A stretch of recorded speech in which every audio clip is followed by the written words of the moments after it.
तो नमस्कार साथियों, कैसे हैं आप सभी लोग। उम्मीद है आप सभी लोग बहुत अच्छे होंगे।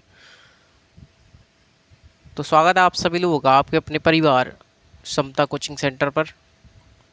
तो साथियों, हम लोग भारतीय संविधान के विदेशी स्रोतों पर चर्चा कर रहे हैं और उसमें भी हम लोग अमेरिका के संविधान पर चर्चा कर चुके हैं। आज हम लोग बात करेंगे कनाडा के संविधान पर। किस पर? कनाडा के संविधान पर आज हम लोग बात करेंगे कि कनाडा के संविधान से हम लोगों ने क्या क्या व्यवस्थाएं ली हैं। क्या क्या व्यवस्था ली है भैया? किन किन प्रावधानों को लिया है कि सशक्त केंद्र के साथ संघीय व्यवस्था, कि सशक्त केंद्र के साथ संघीय व्यवस्था, केंद्र द्वारा राज्यपालों की नियुक्ति, अवशिष्ट शक्तियों का केंद्र में निहित होना और सर्वोच्च न्यायालय का या सुप्रीम कोर्ट का परामर्शी निर्णय। ये प्रावधान हमने कनाडा के संविधान से लिए हैं।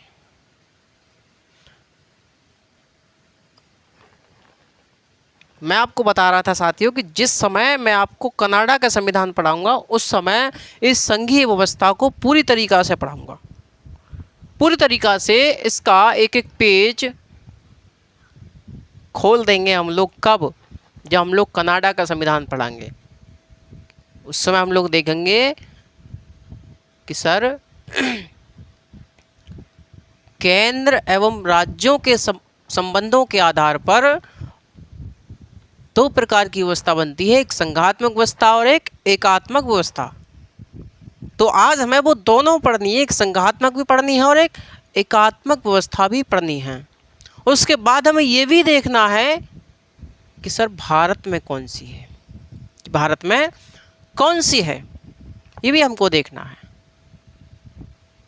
पता तो चल गया होगा कि कौन सी ली गई भारत में सशक्त केंद्र के साथ संघीय व्यवस्था ली गई है कनाडा के संविधान से। लेकिन यहाँ तक पहुँचेंगे कैसे, है क्या ये? इसको समझने के लिए आपको बड़ा संघर्ष करना पड़ेगा। और साथियों, यहाँ से आपके प्री में और मेंस में कई बार क्वेश्चन पूछे गए हैं। लगभग हर बार किसी ना किसी पीसीएस में या यूपीएससी में क्वेश्चन पूछे ही जाते रहते हैं। मैं आपसे बताऊं तो यहाँ पूछे ही जाते रहते हैं क्वेश्चन।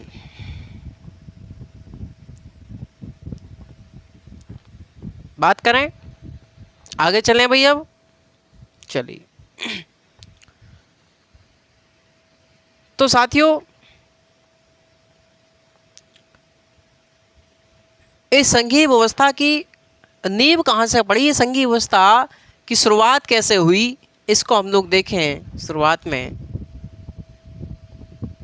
तो कि जिस प्रकार से साथियों, ध्यान से समझते रहेगा, ये मेरे एक शब्द पर ध्यान दीजिए कि जिस प्रकार से हम 1947 में आज़ाद हुए ना ब्रिटेन से, उसी प्रकार से अमेरिका सन 1776 में आज़ाद हुआ था।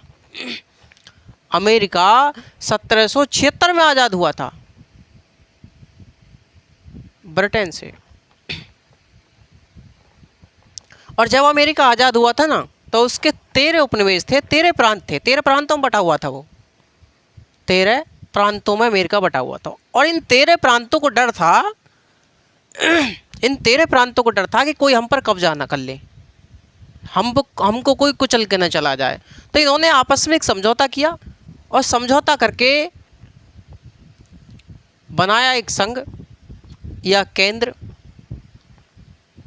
बनाया एक संघ या केंद्र। इन्होंने कहा कि ऐसा है, हम लोग जो है कुछ मुद्दों के लिए, कुछ मामलों के लिए एक हो जाते हैं और बकाया हम लोग अलग अलग करते रहेंगे, कोई दिक्कत नहीं है। लेकिन इन्होंने एक शर्त रखी उस समय कि जिस प्रकार से हम समझौता करके एक संघ बना रहे हैं, उसी प्रकार से, जिस प्रकार से हम संघ बना रहे हैं और उसी प्रकार से हम इस संघ से बाहर भी जा सकते हैं। मतलब इस संघ से बाहर निकलने की भी शर्त थी। कुल मिला के ये था, ध्यान से समझिएगा कि इन्होंने बनाया, इन्होंने 13 जो इसके प्रांत थे, इन्होंने आपस में एक समझौता किया और समझौता करके बनाया एक संघ या केंद्र। ये क्या थे? ये राज्य, ये राज्य हैं। इन्होंने समझौता किया, है ना भैया। ये क्या है? ये राज्य हैं। इन्होंने समझौता किया और बना दिया एक इन्होंने समझौता किया और बना दिया एक केंद्र या संघ, केंद्र या संघ। इसीलिए इसको कहा जाता था उस समय परिसंघ, परिसंघ या कॉन्फेडरेशन, कॉन्फेडरेशन, परिसंघ इसको कहा जाता था। कैसे बना कि सर ये जो राज्य हैं, इन राज्यों ने आपस में समझौता किया और समझौता करके केंद्रीय संघ को बना दिया। और ये जो राज्य है, इससे ये राज्य बाहर भी निकल सकते हैं, इसलिए मैंने ये राज्य कहाँ बनाए, बाहर बनाए, यानी कि ये इस केंद्र से या संघ से बाहर निकल सकते हैं, इस संघ से ये बाहर निकल सकते हैं राज्य। इसलिए इन राज्यों को मैंने, ये डॉटेड लाइन है, इन राज्यों को मैंने बाहर बनाया है और केंद्र क्या है, अंदर है। केंद्र क्या है मेरे साथी, अंदर है। क्लियर है? तो कैसे बनाइए ये सर, राज्यों ने इन राज्यों ने आपस में एक समझौता किया और एक केंद्रीय संघ बना लिया। जिस प्रकार से बनाया उसी प्रकार से ये इससे बाहर भी निकल सकते हैं, इससे बाहर भी ये निकल सकते हैं।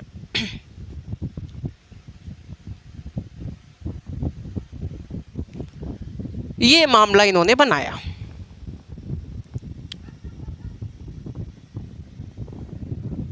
अब साथियों इसी समय एक थे इब्राहम लिंकन साहब। इब्राहम लिंकन साहब राष्ट्रपति चुनाव में खड़े हुए और राष्ट्रपति चुनाव में जब वो खड़े हुए, ध्यान समझिएगा साथियों, जो अमेरिका था ना, यूएसए जो था, यूएसए दो भागों में बटा हुआ था, एक नॉर्थ यूएसए और एक साउथ यूएसए। एक नॉर्थ यूएसए और एक साउथ यूएसए। ये जो अमेरिका था ये बटा हुआ था। ये जो नॉर्थ यूएसए था, यहाँ पर औद्योगिक क्षेत्र था, औद्योगिक क्षेत्र, इंडस्ट्रियल वेस्ट एरिया था। और यहाँ पर साउथ यूएसए में एक कृषि पर आधारित लोग थे और ये यहाँ पर दासों का प्रयोग होता था। मतलब कम पैसों में लगातार इनसे जो है काम कराते रहते थे। हाँ, खाते पीते रहो, ना वेतन है ना कुछ भी है, फालतू, मतलब उनके प्रकार से शोषण किया जाता था, समझे? तो दासों की तरह यहाँ पर लोगों से काम कराया था, मजदूर लोगों से काम कराया जाता था दासों की तरह। तो लिंकन साहब ने अपने चुनाव का मुद्दा बनाया कि जो साउथ यूएसए है, साउथ यूएसए से हम दास प्रथा समाप्त कर देंगे अगर हम चुनाव जीत गए तो। समझ रहे हैं मेरी बात? साउथ यूएसए से हम लोग दास प्रथा समाप्त कर देंगे अगर हम चुनाव जीत गए तो, लिंकन साहब कह रहे हैं। क्योंकि साथियों ये लोग बड़ा खुश हुए जैसे इन्होंने ये घोषणा करी। ये लोग नॉर्थ यूएसए वाले बड़े खुश हुए। इन्होंने सोचा कि यार लिंकन साहब ये कह रहे हैं कि हम दास प्रथा ख़त्म कर देंगे। भैया ये तो मज़दूर हैं, अरे ये भी मज़दूर है ना, इनका भी पेट है, इनके लिए भी रोटी चाहिए, खाना चाहिए पेट भर के। तो ये लोग कहाँ जाएंगे? ये लोग फैक्ट्रियों में जाएंगे, ये काम करेंगे, इन्हें सस्ते मज़दूर मिल जाएंगे कंपनी फैक्ट्री वालों के लिए। तो इनके तो मज़े आ गए। जो कृषि आधारित क्षेत्र था यहाँ पर अब दिक्कत आएगी, यहाँ किसान लोग जो हैं अब वो काम किससे कराएंगे? तो ये जो साउथ यूएसए वाले जो स्टेट थे ये आखिरी काटने लगे। ये कहने लगे, ये अपना अलग होने की बात कर लगे। देखो देखो, हमने एक कॉन्फेडरेशन बनाया था, हमने एक संघ बनाया, हमने एक परिसंघ बनाया था और उसमें शर्त थी कि जिस प्रकार से हम समझौता कर रहे हैं उसी प्रकार से हम अलग भी हो सकते हैं, अलग भी हो सकते हैं हम लोग। तो ये लोग बगावत करने लगे अलग होने की। मामला पहुंच गया सुप्रीम कोर्ट और इस समय साथियों अमेरिका का सुप्रीम कोर्ट अपना सर्वोच्चता का रूप ले चुका था। और उसमें जो जज साहब थे, जज जो थे वो एक राष्ट्रवादी किस्म के लोग थे। वो राष्ट्रवाद की भावना उन लोगों में जागृत हो चुकी थी अब तक। तो सुप्रीम कोर्ट में जब मामला गया तो सुप्रीम कोर्ट ने कहा कि देखिए ऐसा है आप मत लड़ो। संविधान का इंटरप्रिटेशन करने का अधिकार किसके पास है? कि हमारे पास है। सुप्रीम कोर्ट ने कहा कि हमारे पास है भैया, हम बताएंगे संविधान का निर्वचन करके संविधान की तुम्हारा जो अमेरिका है वो परिसंघात्मक है या संघात्मक है, हम बताएंगे। फेडरल है या फिर कॉन्फेडरेशन है, वो आपको हम बताएंगे, क्योंकि निर्वचन करने का अधिकार हमको है, सुप्रीम कोर्ट ने कहा। तो क्या देखो सुनो, अमेरिका जो है वो संघात्मक है, वो संघात्मक है, और तुमको इस संघ में आने का तो अधिकार है लेकिन जाने का अधिकार नहीं है। तो जाने की बात मत करना, इससे बाहर, ये जो संघ बनाया है इससे बाहर निकलने की बात मत करना, क्योंकि अमेरिका परिसंघात्मक नहीं है। जो आप कह रहे हैं परिसंघात्मक है, हम बाहर निकल जाएंगे, नहीं, वो संघात्मक है, फेडरल है, फेडरल है भाई। इसलिए आप आ तो सकते हैं लेकिन इससे बाहर नहीं जा सकते, सुप्रीम कोर्ट ने कहा। अब क्या करते हैं बेचारे, घूम घाम के फिर आ गए। ठीक है भाई, जैसी आपकी मर्जी, जैसी आपकी मर्जी। तो क्या कह दिया कि अमेरिका क्या है, एक संघात्मक है, फेडरल है, और आपको इसमें आने का तो अधिकार है लेकिन इससे जाने का अधिकार नहीं है। इसलिए ये जो अब की बार जो मैंने राज्य बाहर बनाए थे कि इनको जाने का अधिकार था परिसंघात्मक में, लेकिन संघात्मक इनको जाने का अधिकार नहीं है। इसलिए राज्य कहाँ बनाऊँ मैं? अब मैं राज्य कहाँ बनाऊँ? अब मैं राज्य इसके अंदर बनाऊँगा, क्योंकि केंद्र से राज्यों को बाहर जाने का अधिकार नहीं है अब। तो कैसा बनेगा डायग्राम? डायग्राम बनेगा कुछ इस प्रकार से, ठीक है भैया, कुछ इस प्रकार से अब डायग्राम आपका बनेगा, ठीक है। ये क्या है? ये स्टेट है, ये राज्य हैं, और ये क्या है? ये केंद्र है या संघ है। और कौन सी व्यवस्था बना दी इन्होंने? इन्होंने संघात्मक व्यवस्था बना दी, संघात्मक व्यवस्था, फेडरल सिस्टम।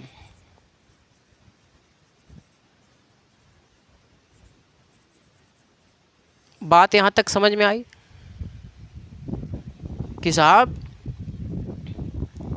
कितना तो हमारे समझ में आया कि जो परिसंघात्मक है, परिसंघात्मक व्यवस्था में राज्य संघ के अंदर आ तो सकते हैं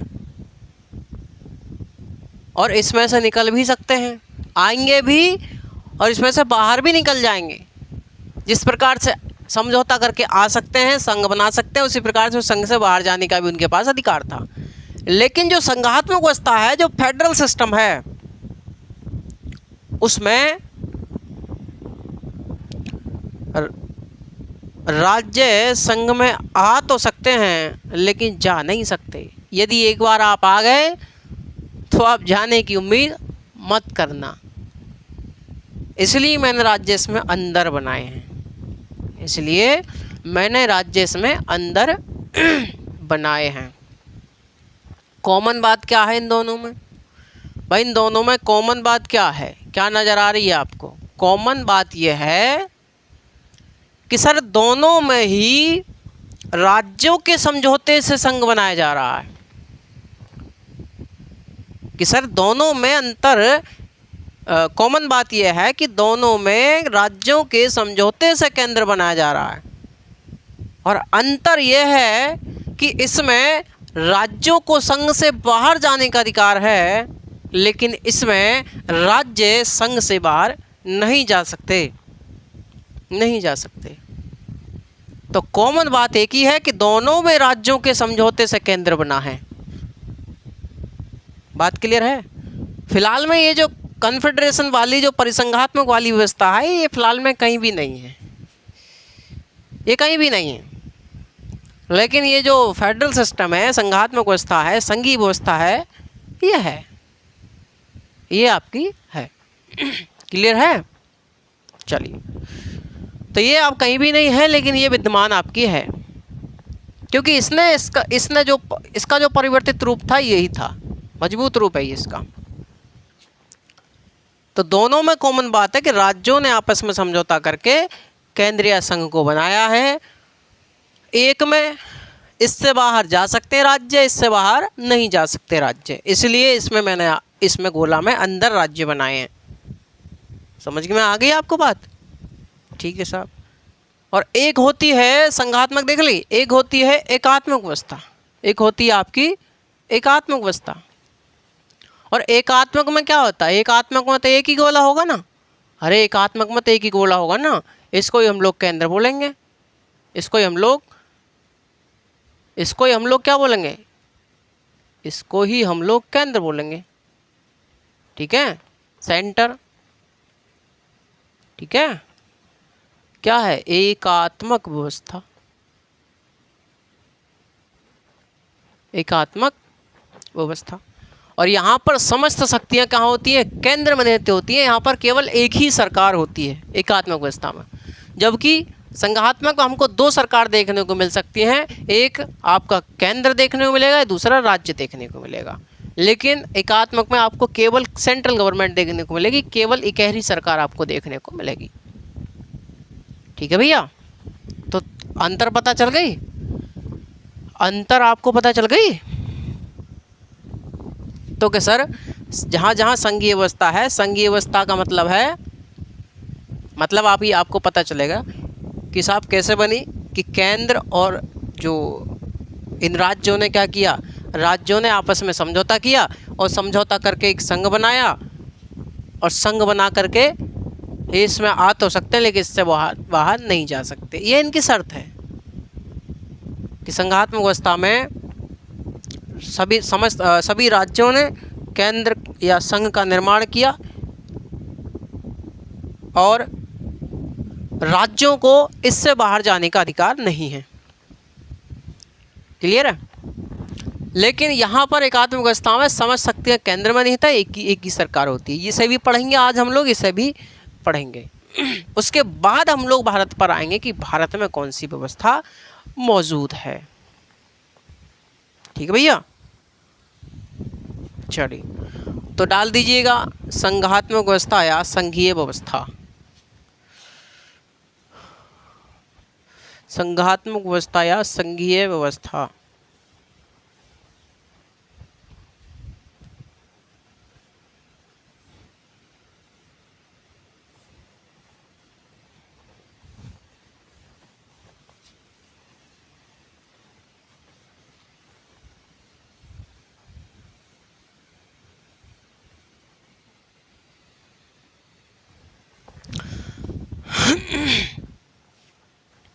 संघात्मक व्यवस्था या संघीय व्यवस्था।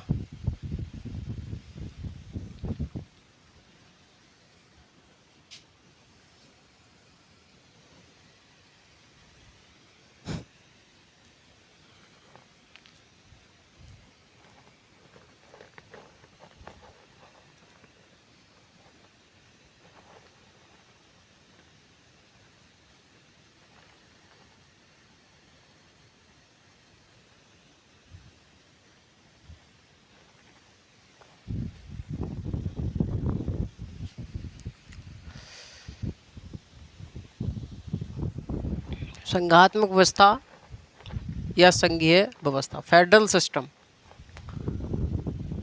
आगे बढ़े।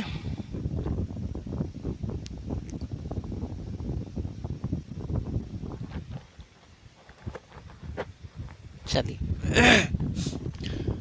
आप लोग वैसे पढ़ चुके हैं इसके विषय में, पढ़ तो चुके हैं आप लोग इसके विषय में, जब मैं आपको भारत शासन अधिनियम 1935 पढ़ा रहा था उस समय।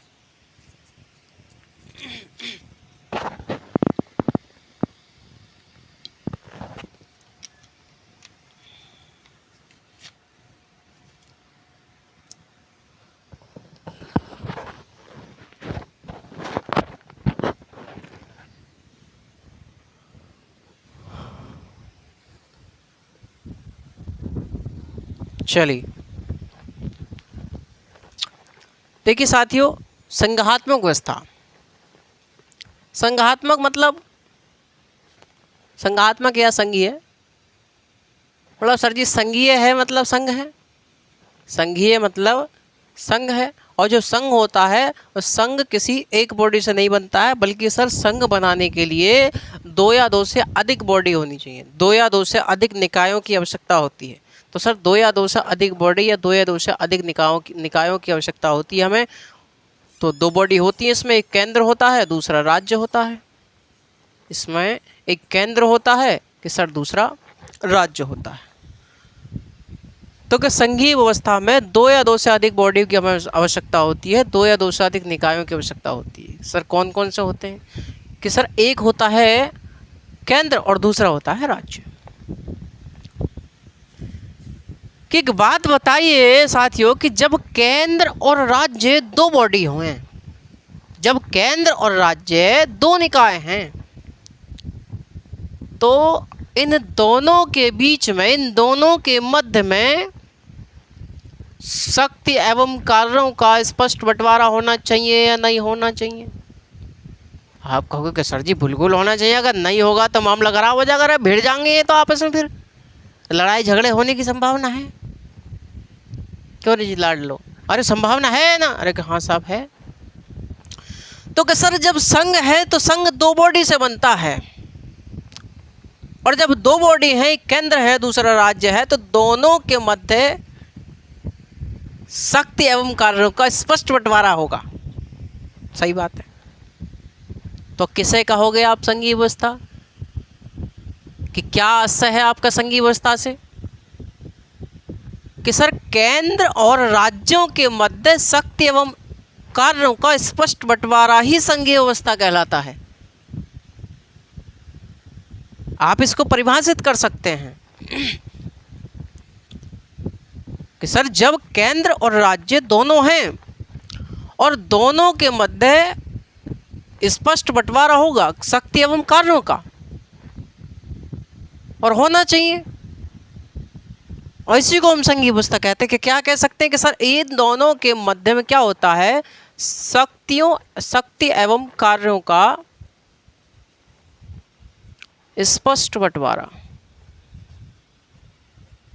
स्पष्ट बंटवारा होता है। कैसे परिभाषित करेंगे आप लोग इसको संघीय व्यवस्था को? कि केंद्र एवं राज्यों के मध्य शक्तियों एवं कार्यों का स्पष्ट बंटवारा ही संघीय व्यवस्था कहलाता है। क्लियर है? चलिए, तो पता चल गई संघीय व्यवस्था कहते कैसे हैं, पता चल गई। हालांकि मैं पढ़ा चुका हूं आपको पहले भी से। इसकी विशेषताओं की यदि मैं बात करूं कि सर इसकी विशेषताएं क्या होंगी, फिर इसकी विशेषताएं क्या होंगी, फिर ये जो संघीय व्यवस्था है, तो डाल दीजिएगा संघीय व्यवस्था की विशेषताएं। संघीय व्यवस्था की विशेषताएं, संघीय व्यवस्था की विशेषताएं, संघीय व्यवस्था की विशेषताएं। अरे पहली विशेषता तो वही है भैया। पहली विशेषता क्या है? पहली विशेषता वही है कि जब संघ है और संघ 2 बॉडी से बना है, तो सर दोनों के बीच में शक्ति एवं कार्यों का स्पष्ट बंटवारा होना चाहिए। तो डाल दीजिएगा केंद्र एवं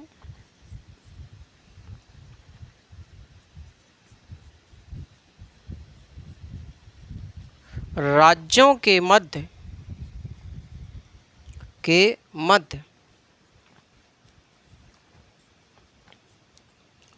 शक्तियों एवं कार्यों का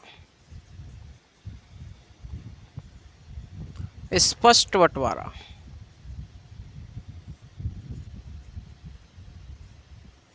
तो पहली विशेषता ये है। दूसरा, मैंने आपको बताया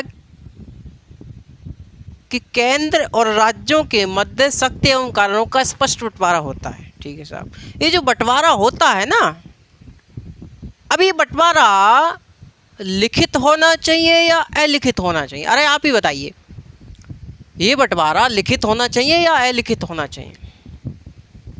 अरे सीधी सी बात है सर, लिखित होना चाहिए। अगर अलिखित होगा तो ये आगे चल करके 1-2 साल 2-4 साल बाद ये आपस में लड़ मर जाएंगे, कभी हो आपस में लड़ जाएंगे। इसलिए लिखित बंटवारा होना चाहिए ताकि हम आगे चलकर दिखा दें कि देख ये वाला बंटवारा हुआ था, ज़्यादा हावी होने की कोशिश मत करना। और लिखित कहाँ होता है? लिखित होता है ये बंटवारा उस देश की मूल विधि में, मतलब संविधान में। इसका मतलब यहाँ पर सर लिखित संविधान हमको देखने को मिलेगा। दूसरी विशेषता क्या है कि सर लिखित संविधान, लिखित संविधान, लिखित संविधान हमको यहाँ पर मिलता है।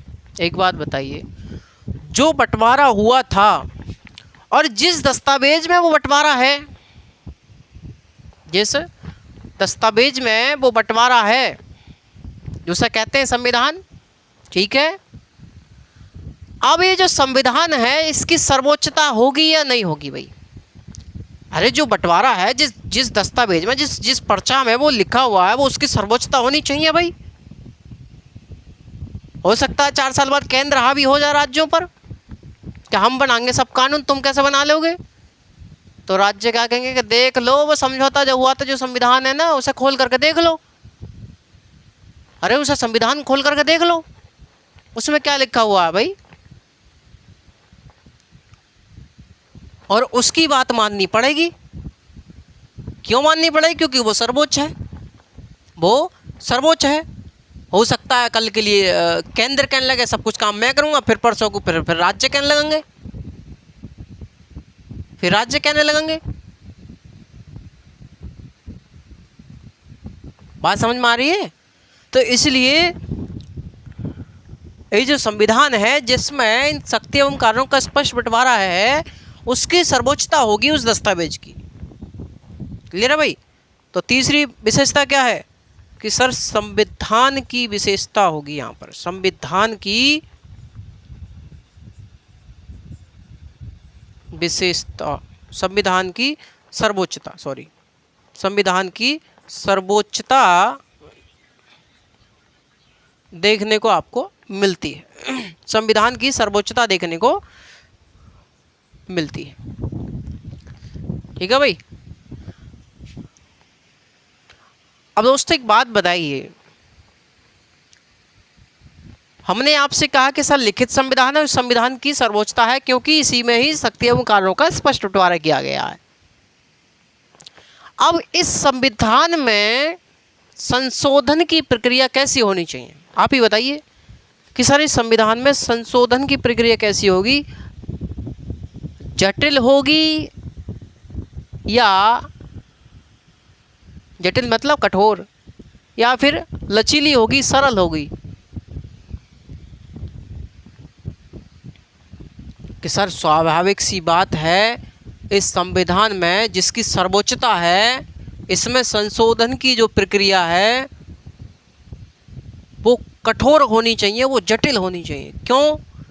क्योंकि सर जब अगर यदि हम इसमें संशोधन की प्रक्रिया सरल कर देंगे, लचीली कर देंगे, तो हो सकता है कल को केंद्र कर दे, परसों को राज्य कर दे, फिर केंद्र कर दे, फिर राज्य कर दे, फिर तो संशोधन ही होते रहेंगे, फिर तो संशोधन ही होते रहेंगे। इसलिए साथियों इसमें संशोधन की प्रक्रिया कैसी होगी? कठोर होगी। तो संविधान में संशोधन की प्रक्रिया कैसी मिलती है? संविधान में संशोधन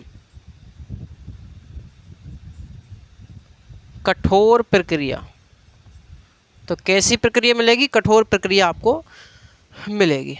और क्या विशेषता है भाई इसकी? और विशेषता हो सकती है कि सर एक बात बताइए, हमने आपसे बताया कि सर संघ है और संघ एक बॉडी से बनता नहीं है, संघ बनाने के लिए 2 या 2 से अधिक बॉडी होनी चाहिए। कि हाँ सब सही बात है कि सर केंद्र और राज्य दोनों हैं, तो जब 2 बॉडी हैं तो इन दोनों के बीच में विवादों होने की संभावना है या नहीं है भविष्य में? कि साहब बिल्कुल है कि सर इन दोनों में विवाद होने की संभावना है और चलती रहती है। अरे चलती तो रहती है, कभी राज्य लड़ रहे हैं, कभी राज्य और केंद्र लड़ रहा है, तो विवाद होने की संभावना तो बिल्कुल है। तो एक ऐसी संस्था होनी चाहिए जो इन दोनों के विवादों का निपटारा कर सके। होनी चाहिए नहीं होनी चाहिए? कि हाँ साहब बिल्कुल होनी चाहिए। कि सर इन दोनों के बीच में विवादों का निपटारा करने के लिए एक ऐसी संस्था होनी चाहिए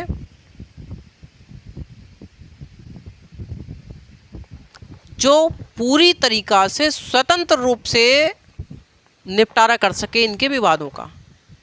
सर क्यों स्वतंत्र होनी चाहिए? कि भाई साहब एक बात बताओ, एक बात बताइए, क्या कभी मोदी चाहेगा कि जो अभी हाल फिलहाल में तमिलनाडु का सीएम बना है जोसेफ विजय थालापति जी साहब, जानते हैं एक्टर साहब, उसके पक्ष में सुप्रीम कोर्ट काम करे? या वो चाहेगा कि मोदी के पक्ष में काम करे? ममता चाहेगी उसके मोदी के पक्ष में काम करे? क्या मोदी चाहेगा कि योगी के पक्ष में काम करे सुप्रीम कोर्ट? नहीं चाहेगा भाई।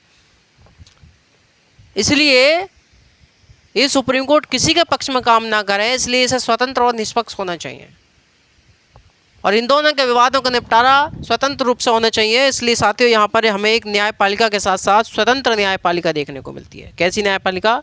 स्वतंत्र न्यायपालिका। स्वतंत्र न्यायपालिका देखने को आपको मिलती है। यह है संघीय व्यवस्था की विशेषताएं। मैंने आपको बताया कि सर संघीय व्यवस्था क्या है, कि सर संघीय मतलब संघ है, और संघ है तो दो बॉडी है, एक केंद्र है दूसरा राज्य है, और केंद्र और राज्य दोनों हैं तो दोनों के मध्य शक्ति एवं कार्यों का स्पष्ट बंटवारा होना चाहिए। और यही संघीय व्यवस्था है कि केंद्र एवं राज्यों के मध्य शक्ति एवं कार्यों का स्पष्ट बंटवारा ही संघीय व्यवस्था है, ये आप जानते हैं। उसके बाद मैंने आपको विशेषता बताई कि सर जब केंद्र और राज्य दोनों हैं तो दोनों के मध्य, केंद्र एवं राज्यों के मध्य शक्ति एवं कार्यों का स्पष्ट बंटवारा होगा। उसके बाद मैंने आपको बताया कि कैसा होगा बंटवारा? लिखित होगा। लिखित क्या होगा? संविधान में होगा, इसलिए यहाँ पर लिखित संविधान देखने को मिलता है। संविधान की सर्वोच्चता आपको देखने को मिलेगी, संविधान में संशोधन की प्रक्रिया कठोर देखने को मिलेगी, स्वतंत्र न्यायपालिका आपको देखने को मिलेगी। भूल मत जाना, ये मत भूल जाना कि संघीय व्यवस्था बनी कैसे, कैसे बना? अरे संघात्मक व्यवस्था फेडरल सिस्टम बना कैसे? कि सर इन राज्यों ने आपस में समझौता करके एक संघ या केंद्र बनाया और इसमें से राज्यों को बाहर जाने का अधिकार नहीं है। इसमें से राज्यों को बाहर जाने का अधिकार नहीं है। इसीलिए साथियों एक बात और मैं बता दूं आपको इस संघीय व्यवस्था के बारे में, इसीलिए इस व्यवस्था को साथियों हम लोग क्या कहते हैं? अविनाशी राज्यों का अविनाशी संघ कहते हैं।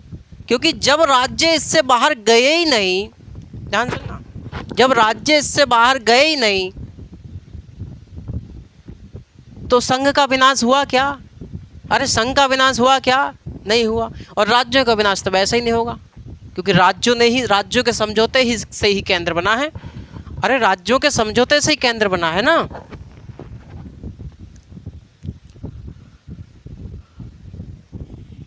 इसलिए इसको क्या कहते हैं? अविनाशी राज्यों का अविनाशी संघ कहते हैं। क्या कहते हैं? अविनाशी राज्यों का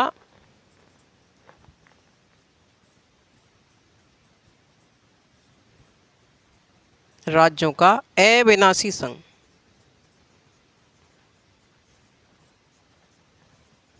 अविनाशी राज्यों का अविनाशी संघ हमको इसको कहते हैं। ठीक है भाई? किसको? संघात्मक या संघीय व्यवस्था को। आगे बढ़े। पढ़ लिया आप लोगों ने? अरे पढ़ लिया आप लोगों ने, इसकी विशेषता पढ़ ली, ये व्यवस्था पढ़ ली। चलिए अब देखते हैं हम लोग एकात्मक व्यवस्था। पहले ही चित्र बना हुआ है, एकात्मक व्यवस्था देखते हैं।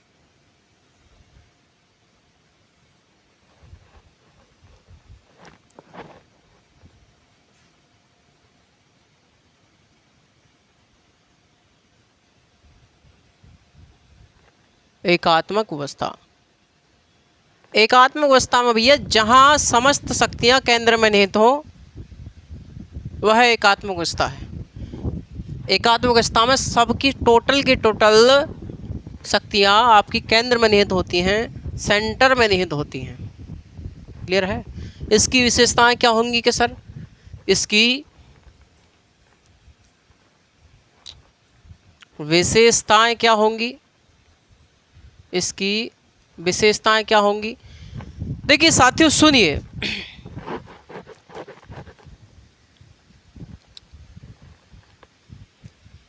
ये जो एकात्मक व्यवस्था है ना, एकात्मक व्यवस्था वहाँ के लिए अच्छी है, एकात्मक व्यवस्था वहाँ आपको मिलती है जहाँ जनसंख्या कम होती है, जहाँ जनसंख्या कम, विविधताएं कम, क्षेत्रफल कम, ये सब चीज़ें जहाँ कम आपको मिलती हैं वहीं एकात्मक व्यवस्था होती है। मतलब एक सरकार, अरे एक सरकार कहाँ होती है? एक सरकार वहीं होती है ना जहाँ की जनसंख्या कम होती है, जहाँ विविधताएं कम हो, जहाँ डाइवर्सिटी कम होती है, जहाँ पर आपकी क्षेत्रफल कम होता है, एरिया कम होता है, वहीं पर एक सरकार काम कर सकती है। नॉर्मल सी बात है, घबराने वाली बात नहीं है। दूसरी बात भैया, यहाँ पर एक कैसी सरकार देखने को मिलेगी? केवल यहाँ पर एक सरकार देखने को मिलती है, यहाँ पर एकल सरकार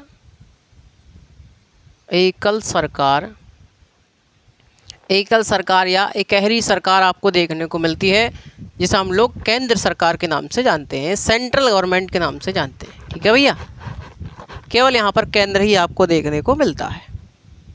और यहाँ प्रांतों का अस्तित्व नहीं होता, क्योंकि एक सरकार से काम चल जाएगा, कोई दिक्कत नहीं है। तो यहाँ प्रांतों का अस्तित्व नहीं होता, प्रांतों का अस्तित्व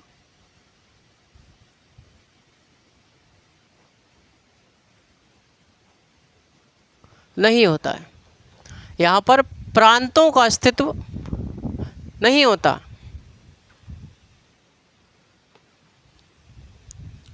लेकिन साथियों, प्रांतों का होना या ना होना, ये जो राज्य हैं इनका होना या ना होना केंद्र पर निर्भर करता है। यदि केंद्र चाहें तो प्रांतों का निर्माण कर सकता है, राज्यों का निर्माण कर सकता है, राज्यों के नाम, सीमा, क्षेत्रफल, इन सब में परिवर्तन कर सकता है। यानी कि राज्यों के नाम, सीमा,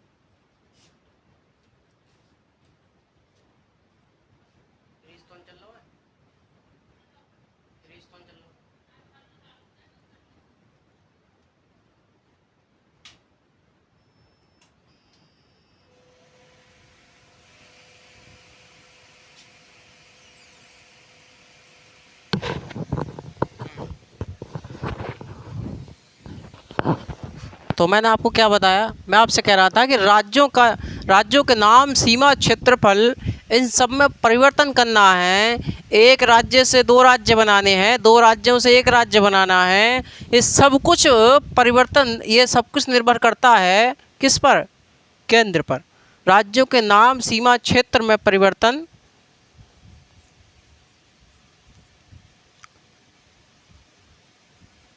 करके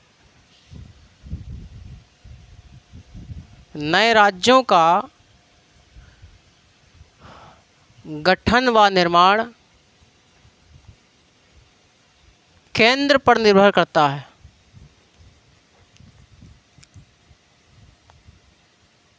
केंद्र पर निर्भर करता है। और क्या विशेषता हो सकती है इसकी? यहाँ पर सर एकल नागरिकता होती है, एकल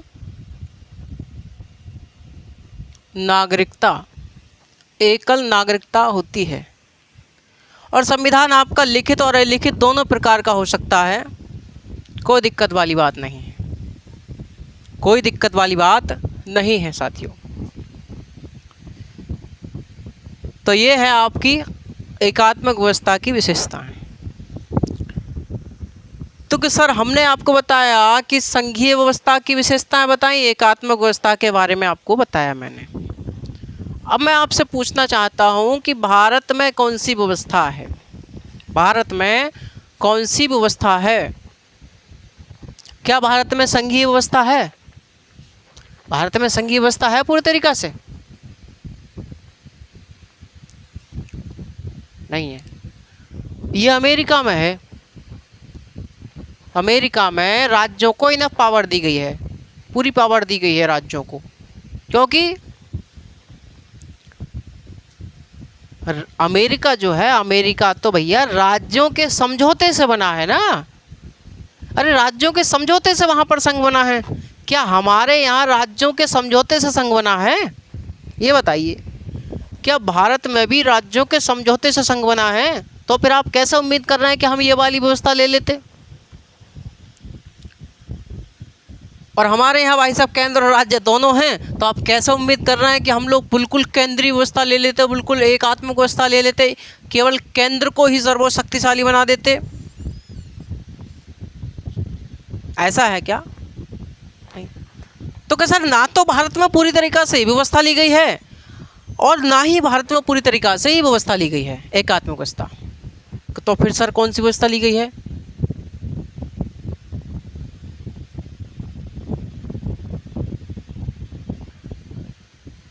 तो फिर बात यह है कि भारत में संघीय व्यवस्था इसलिए पूरी तरीक़ा से नहीं ली गई है क्योंकि साथियों हम जानते हैं इसको पूरी तरीक़ा से ना लिए जाने का कारण ये है कि भारत, पहली बात तो यह है कि भारत अमेरिका के जैसे नहीं बना है।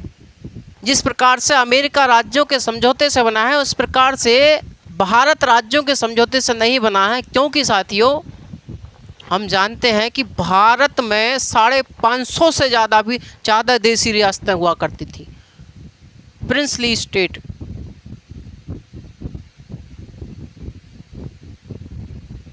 ये जो देसी रियासतें हुआ करती थी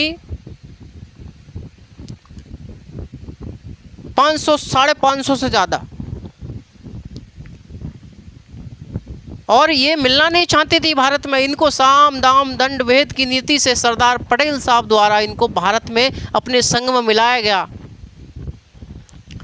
और इतनी मेहनत करने के बावजूद भी हैदराबाद, जूनागढ़, जम्मू कश्मीर, इन तीनों ने तो नाट दिया भाई साहब। उसके बाद किस प्रकार से इनको एक किया गया, भारत का एकीकरण किया गया, ये योगदान है सरदार पटेल साहब का भारत को एक करने में, भारत को भारत बनाने में उनका योगदान है। समझे आप मेरी बात? तो इसलिए हमने संघीय व्यवस्था को पूरी तरीक़ा से नहीं लिया है, क्योंकि सर हम अमेरिका जैसे नहीं बने हैं, अमेरिका जैसे नहीं बने। दूसरी बात यह है कि क्या हमें आज़ादी सामान्य परिस्थितियों में मिली थी? अरे जिन परिस्थितियों का हम अनुमान लगा रहे थे कि हम फूल उड़ेंगे, मालाएं पहनाई जाएंगी, ये होगा वो होगा, ऐसा कुछ नहीं हुआ, ऐसा नहीं हुआ। ट्रेनों में लाश कट कट कर जा रही, खून की नदियां बह रही थी भाई साहब, करोड़ों की संख्या में लोग मारे गए थे। तो हमें आज़ादी सामान्य परिस्थितियों नहीं मिली, और ऐसे में हम लोग अपने राज्यों को इनफ पावर नहीं दे सकते थे, क्योंकि हमारे पास रोटी तक के लाले पड़ रहे थे उस समय, और हम लोग राज्यों को इनफ पावर दे देते, ऐसा नहीं। तो इसलिए संघीय व्यवस्था को हमने पूरी तरीक़ा से नहीं अपनाया, ना ही हमने एकात्मक व्यवस्था को पूरी तरीक़ा से अपनाया। और हम एकात्मक को इतना शक्तिशाली नहीं बनाना चाहते थे कि वो हमारे क्षेत्रीय मुद्दों को ही दबाते, वो आम जनता की आवाज़ को ही दबाते। इसलिए साथियों हमने कुछ विशेषताएं इसकी भी ली हैं और कुछ विशेषताएं इसकी भी ली हैं। कुछ विशेषता हमने इसकी भी ली है, कुछ विशेषताएं इसकी भी ली है। तो संघात्मक है भारत में, लेकिन संघात्मक के साथ एकात्मक भी है। यानी कि साथियों, भारत में जो सिस्टम है, भारत में संघात्मक व्यवस्था है, लेकिन एकात्मक की ओर ज़्यादा झुकाव है हमारे भारत में। सशक्त केंद्र के साथ संघीय व्यवस्था हम कह सकते हैं। यह संघात्मक होते हुए भी एकात्मक की ओर झुकाव है। संघात्मक होते हुए भी एकात्मक की ओर झुकाव है, या फिर सशक्त केंद्र के साथ, पावरफुल सेंटर के साथ हमारे यहाँ फेडरल सिस्टम है। कैसा संघीय व्यवस्था है, लेकिन एकात्मक व्यवस्था जो है उसको हावी बनाया गया है, थोड़ा सा सशक्त केंद्र को बनाया गया हमारे यहाँ। क्यों बनाया गया सशक्त केंद्र को, इसका मैंने अभी कारण बताया कि सर आज़ादी सामान्य परिस्थितियों में नहीं मिली। दूसरा कारण मैंने आपको बताया कि जिस प्रकार से अमेरिका संघ बना, उस प्रकार से भारत संघ नहीं बना। राज्यों के समझौते से हम नहीं बने, बल्कि हमने तो इन राज्यों को एक किया, इन देशी रियासतों को एक किया, उसके बाद हमने एक केंद्र बनाया। इसलिए शक्तिशाली केंद्र बनाना पड़ गया हमको। तो भारत की व्यवस्था का चित्र बना दूं? अरे भैया, भारत की व्यवस्था का इसका चित्र बना दूं? इस भारत की व्यवस्था का चित्र बना दूं कि सर बना दो? देखिए सुनिए भाई, भारत की व्यवस्था का चित्र बना दे रहे हैं हम। उसके बाद बता देंगे कि भारत में फेडरल फीचर कौन कौन से हैं, संघीय व्यवस्था की विशेषताएं भी कौन कौन सी हैं, और एकात्मक की विशेषताएं भी हैं भारत में।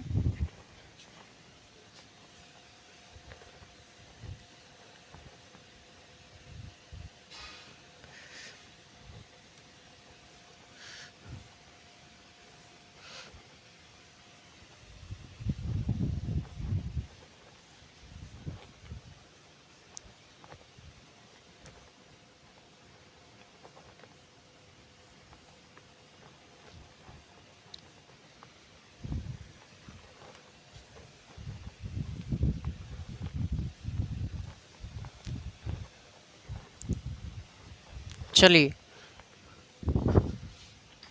भारत की यदि बात करी जाए तो भारत के परिप्रेक्ष्य में मैं चित्र बनाना चाहूँ, डायग्राम बनाना चाहूँ, तो आप लोग ध्यान से सुनिएगा। देखिए साथियों, ये कौन सी व्यवस्था है कि सर ये संघीय व्यवस्था है।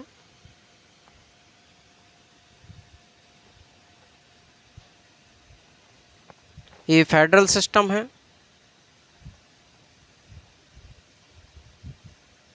ये फेडरल सिस्टम है।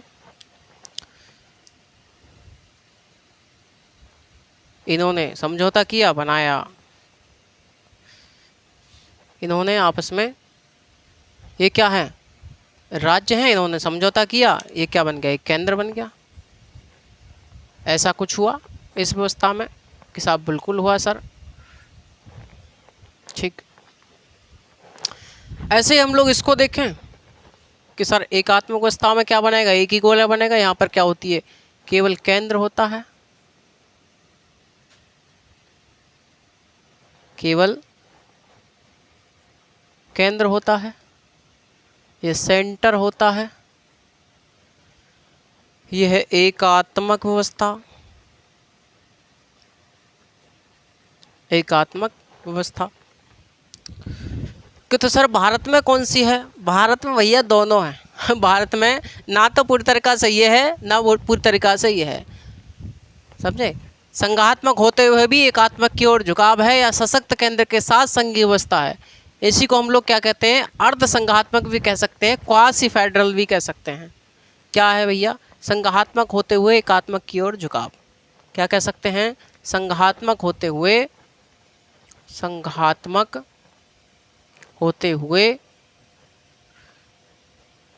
एकात्मक की ओर झुकाव, एकात्मक की ओर झुकाव।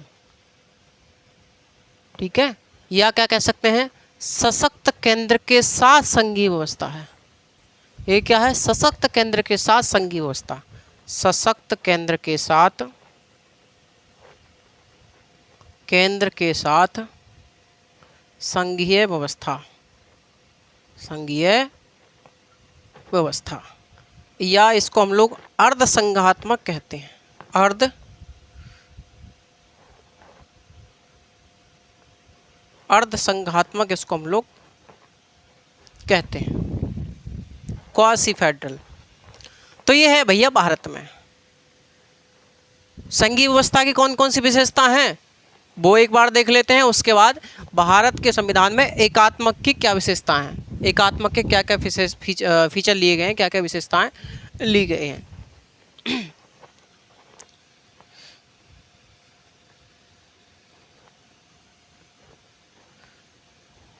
भारत में संघीय व्यवस्था की विशेषताएं,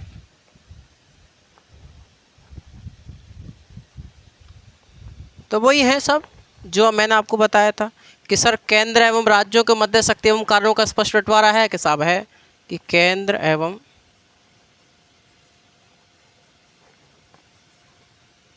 राज्यों के मध्य शक्तियों एवं कार्यों का स्पष्ट बंटवारा। दूसरा, लिखित संविधान, लिखित संविधान। तीसरा, संविधान की सर्वोच्चता।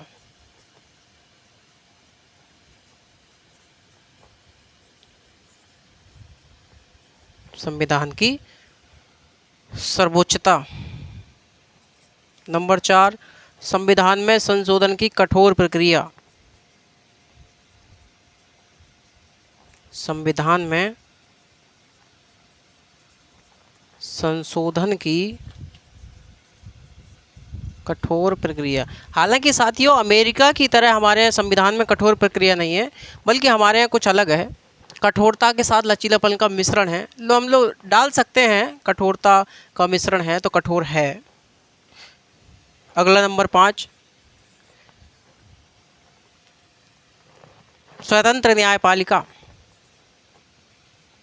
स्वतंत्र न्यायपालिका। तो ये विशेषताएं भारत में संघात्मक व्यवस्था की मौजूद हैं। तो फिर सर के भारतीय संविधान में एकात्मक की क्या विशेषताएं हैं, एकात्मक की क्या विशेषताएं हैं, एकात्मक स्वरूप की क्या विशेषताएं हैं। तो बिल्कुल है एकात्मक की विशेषताएं, जैसे जैसे नंबर 1, ये अगर क्वेश्चन आ जाए लिखना भी है भाई, लिखना भी पड़ेगा आपको, लिखना भी पड़ेगा भैया। केंद्र द्वारा राज्यपालों की नियुक्ति करना। केंद्र द्वारा मतलब सशक्त केंद्र को कौन कौन से प्रावधान दिखाएंगे, एकात्मक को हावी करवाएंगे ये संघात्मक पर, ऐसे प्रावधान है, ऐसे प्रावधान है ये। तो केंद्र द्वारा राज्यपालों की नियुक्ति, राज्यपालों की नियुक्ति हम जानते हैं साथियों कि ये जो राज्यपाल होता है, राज्यपाल राज्यों में क्या होता है, राज्यों में संवैधानिक प्रमुख होता है। संवैधानिक प्रमुख होता नहीं होता भैया कि सर बिल्कुल होता है। और राज्यों में संवैधानिक प्रमुख की नियुक्ति कौन करवा रहा है, केंद्र करवा रहा है, केंद्र करवा रहा है। मतलब केंद्र द्वारा नियुक्ति करके राज्यों में भेजा जा रहा है व्यक्ति। उड़ी ना उड़ी संघात्मक की धज्जियाँ, अरे उड़ी ना उड़ी संघात्मक की धज्जियाँ कहाँ साहब, बिल्कुल सर जी सही बात कह रहे हो तुम तो, कि सर केंद्र द्वारा राज्यपालों की नियुक्ति करवाना, पहली बात तो यही है।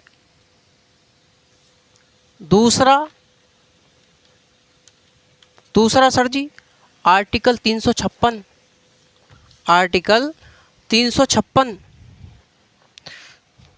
दूसरा है आर्टिकल 356 क्या है, राज्य आपातकाल। फिलहाल इतना ही समझ लीजिए, राज्य आपातकाल, जब पढ़ाऊंगा जब पता चलेगी आपको। राज्य आपातकाल, इसको हम लोग संवैधानिक आपातकाल भी कहते हैं, या इसी को हम लोग राष्ट्रपति शासन भी कहते हैं। आर्टिकल 356 हो गया। तीसरा है एकल नागरिकता। एकल नागरिकता। अगला एकल न्यायपालिका। न्यायपालिका, एकल न्यायपालिका। हमारे है ना एकीकृत न्यायपालिका, सिंगल जुडिशरी सिस्टम, न्यायपालिका का ढांचा में आप लोगों ने पढ़ा है। अगला आर्टिकल 249। आर्टिकल 249 क्या कहता है? ये कहता है कि राज्यसभा, जो राज्यसभा है, राज्यसभा अपने उपस्थित और मतदान करने वाले सदस्यों के 2/3 बहुमत से, ध्यान सुनना, ये कहता है कि राज्यसभा अपने उपस्थित और मतदान करने वाले सदस्यों के 2/3 बहुमत से किसी राज्य सूची के विषय को राष्ट्रीय महत्व का घोषित कर सकती है। राष्ट्रीय महत्व का घोषित कर सकती है, और ऐसा करने पर संसद उस पर कानून बना सकती है। ऐसा करने पर संसद को उस पर कानून बनाने का अधिकार मिल जाता है। क्या है? 249 कहता है, ये कहता है मेरे साथी कि राज्यसभा उपस्थित और मतदान करने वाले सदस्यों के 2/3 बहुमत से राज्य सूची के किसी विषय को राष्ट्रीय महत्व का घोषित कर सकती है, कर सकती है। और ऐसा करने पर, और ऐसा करने पर, और ऐसा करने पर संसद को उस पर कानून निर्माण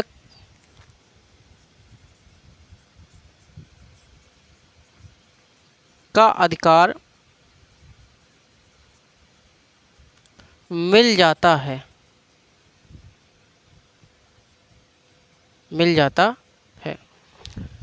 तो भैया आर्टिकल 249 राज्यसभा जो है, राज्यसभा को अधिकार देता है कि राज्यसभा अपने उपस्थित और मतदान करने वाले लोगों के 2/3 बहुमत से वह राज्य सूची के किसी विषय को राष्ट्रीय महत्व का घोषित कर सकती है। और जब किसी राष्ट्रीय महत्व को घोषित कर दिया जाता है राज्य सूची के विषय को, तो उस पर कानून बना सकती है संसद। संसद को कानून बनाने का अधिकार मिल जाता है। ये किस बात को दिखा रहा है? ये एकात्मक फीचर दिखा रहा है। ये दिखा रहा है कि भारत में एकात्मक कितना हावी है, सशक्त केंद्र कितना है। सशक्त केंद्र को दिखा रहा है ये सशक्त केंद्र को दिखा रहा है। और ये सब चीज़ें किसको दिखा रही हैं? ये सब कुछ दिखा रही हैं हमारे संघात्मक को, कि भारत में संघात्मक सिस्टम भी है। और ये क्या है? ये सशक्त केंद्र को दिखा रहे हैं कि साहब राज्य सूची के किसी विषय को राष्ट्रीय महत्व का घोषित करके संसद उस पर कानून बना सकती है। बात समझ में आ रही है? मतलब सेंटर को पावर मिल गई राज्य सूची के विषय पर कानून बनाने की। बात समझ में आई? 249 हो गया, ये सशक्त केंद्र को दिखाता है, ये एकात्मक को पावरफुल दिखाता है। अगला 312 कि राज्यसभा अपने उपस्थित और मतदान करने वाले लोगों के 2/3 बहुमत से एक नई अखिल भारतीय सेवा का गठन कर सकती है। क्लियर है यहाँ तक? एक नई अखिल भारतीय सेवा, ठीक है, ये कौन सा नंबर था? 6 नंबर था। 7वां नंबर है भाई, तो एक नई अखिल भारतीय सेवा गठन करना है तो कौन करेगी? राज्यसभा करेगी। ये कहाँ है? केंद्र में। तो भैया केंद्र को शक्तिशाली बना दिया, ले लीजिए। तो जहाँ सशक्त केंद्र है, केंद्र को शक्तिशाली बनाया जा रहा है, तो वो सशक्त केंद्र का उदाहरण है। राज्यों की केंद्र पर वित्तीय निर्भरता, राज्यों की केंद्र पर वित्तीय निर्भरता, वित्तीय निर्भरता कि राज्यों को पैसा कहाँ से मिलता है? कि साहब केंद्र से मिलता है। एनसीईआरटी में कटोरा लेकर हाथ में दिखाया गया है इन राज्यों के लिए कि केंद्र उसमें पैसा डाल रहा है और ये जो राज्य हैं वो कटोरा लेकर हाथ में खड़े हैं। बंटवारा कौन करवाता है? वित्त आयोग, फाइनेंस कमीशन। नंबर 8, अवशिष्ट शक्तियों का केंद्र में निहित होना, अवशिष्ट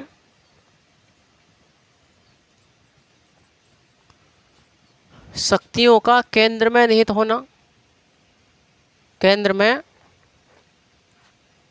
निहित होना। तो अवशिष्ट शक्तियों का केंद्र में निहित होना,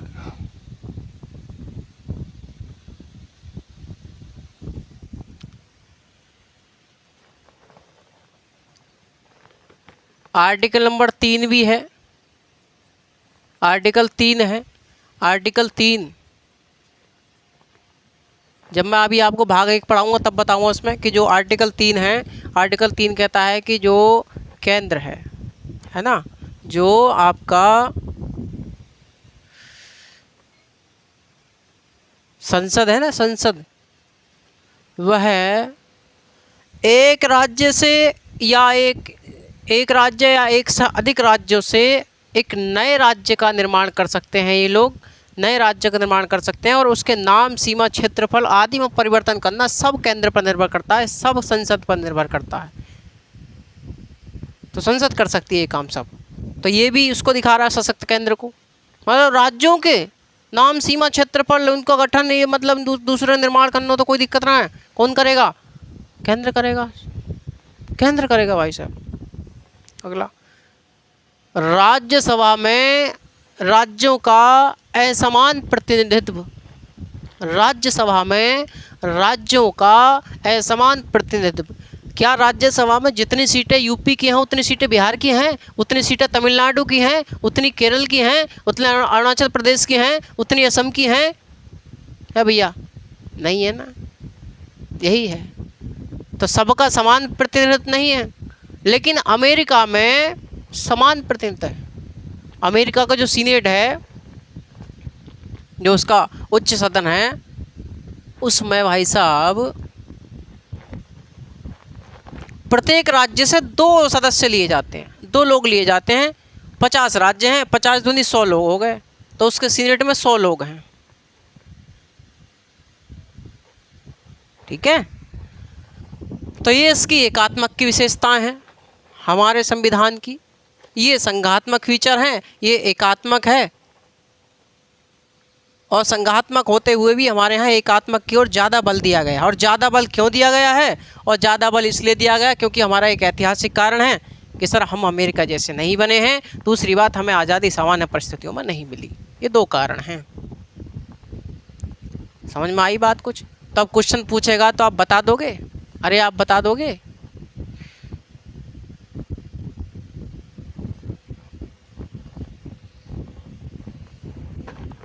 क्लियर है?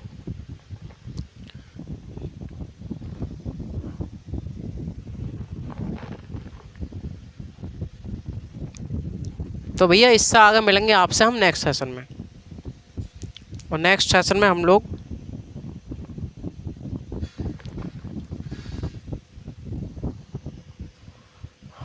अब क्या है, कनाडा में क्या बच गया? राज्यपालों की नियुक्ति हमने देख लिया केंद्र द्वारा कराई जाती है।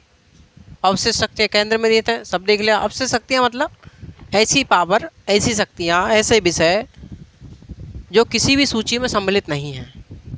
संघ सूची, राज्य सूची, समवर्ती सूची, जिस सूची में सम्मिलित नहीं है उन्हें अवशिष्ट शक्तियाँ कहते हैं, रेजुडरी पावर कहते हैं।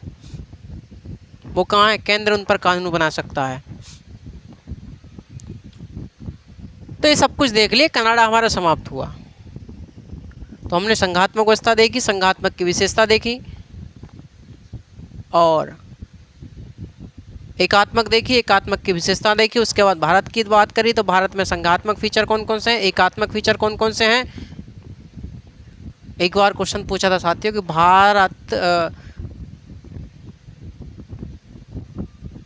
भारत एक अर्ध संघात्मक ढांचा है, इस कथन की पुष्टि कीजिए। या भारत में सशक्त केंद्र के साथ संघीय व्यवस्था है, चर्चा करें।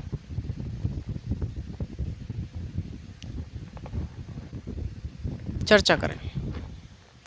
तो भारत एक अनोखा संघवाद है भारत में। बात समझ में आई?